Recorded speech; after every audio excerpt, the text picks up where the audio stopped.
Hello everyone. Today we are taking a look at Mother, the second boss in the Uldir Raid in World of Warcraft Battle for Azeroth. Mother awards several weapons, as well as plate Azerite helmet and male Azerite shoulders, and several other pieces, making her a high-value boss target for raid groups.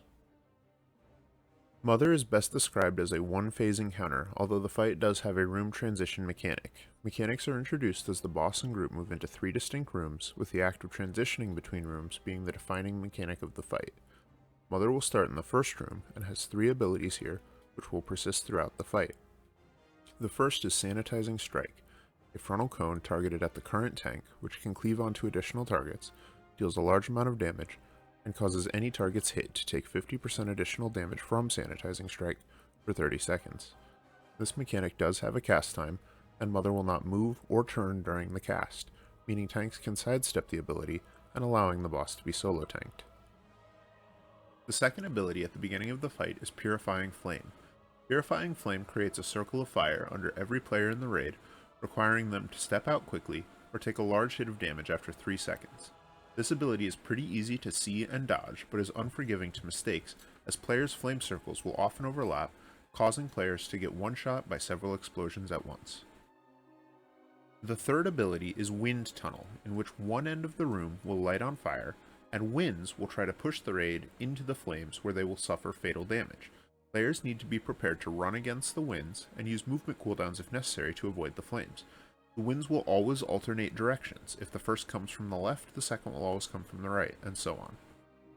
The final ability in the first room is Cleansing Purge, which ignites after 2 minutes and 30 seconds, killing all players still in the room instantly. It is important to transition to the second room before this happens. Rooms are separated by a wall of blue light, and any player passing through will trigger Defense Grid, a raid-wide damage explosion that hits all players in the raid and summons an ad after just a few seconds. Players passing through the Defense Grid need to be sure that their burst of damage won't kill the raid, and need to immediately burn down any ads that spawn from themselves or other players passing through. The ads are called Remnant of Corruption, and have a single ability to deal with called Clinging Corruption. Clinging Corruption is a raid-wide damage over time effect which is absolutely devastating, so it is critical that the remnants be targeted down and interrupted when they start casting. As a result, it is good practice to send through groups of players with heavy multi-target damage as well as multi-target stuns and interrupts. As players pass through, the raid will take heavy damage, so healers should be prepared with healing cooldowns. Entering Room 2 introduces the Uldir Defensive Matrix, a grid of lasers that deal heavy damage to any player's hit and must be avoided. In normal, these spawn from the sides of the room, in the same manner as Wind Tunnel, but will include a gap players need to stand in to avoid damage. In Heroic, lasers can also spawn from above, and players should look for the glowing circles on the ground to stand in to avoid them. By holding Mother in the first room as long as possible, most groups will be able to kill Mother in the second. However, 2 minutes and 30 seconds after Mother enters the second room, the Cleansing Purge will activate in Room 2, so the boss and group may need to move to the third room before this happens. In the third room, Mother takes double damage, but with the addition of the laser mechanic, it is often easy to lose players during the second transition, so it is recommended to kill the boss in the second room if possible.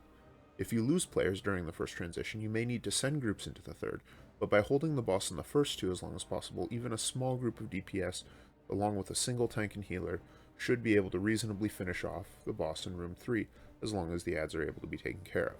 With this strategy, the ideal time is to cast Heroism or Bloodlust on the pole when players have their pre-potions, trinket procs, and offensive cooldowns available to pair with it. Mother is a big step up in difficulty from Talic and requires that players be able to coordinate well to send groups through effectively. Later bosses integrate several mechanics from this fight, making Mother good preparation for the rest of the raid. If you have any questions or comments, feel free to leave them in the comments section below, and be sure to hit that like and subscribe button.